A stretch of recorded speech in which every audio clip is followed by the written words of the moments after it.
This is all Mahmoud Arabi's family has left of him. His phone, now smashed, ID card, Disney name tag, credit cards. It's what he was carrying with him as he was walking to pick up a snack on March 18th.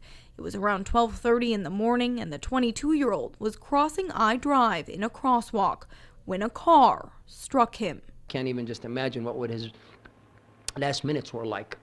Being run over by a car and then thrown almost 30 feet. Days after Arabi's death, the Florida Highway Patrol received a tip about the car involved and were able to find it. And the family went back to Australia with his body, thinking the man responsible would be charged. But almost 10 months later, no charges had been filed in the case, even when the family has received an insurance check from the car owner's insurance company. The family is going to daily pain. I mean, can you picture them every morning waking up, hoping that the killer of their child is put behind bars, and he's not.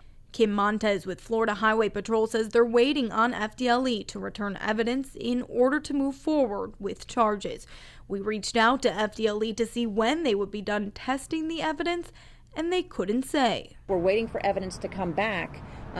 We do have a person of interest that we believe is the driver. Arabi was one of 31 pedestrians killed in a hit-and-run accident on Orange County roads in 2013. Many of those cases are in a similar holding pattern as Arabi's. There's still a few that are unsolved. There's some where we have a vehicle, but we do not have a driver identified yet.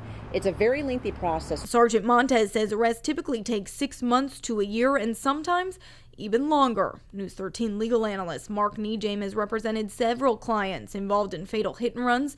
Nejame says one reason it takes so long is the burden is on law enforcement to prove who was driving the car, which can be difficult to prove. And that's not easy to do. Oftentimes there's not witnesses or there's not good eyewitnesses.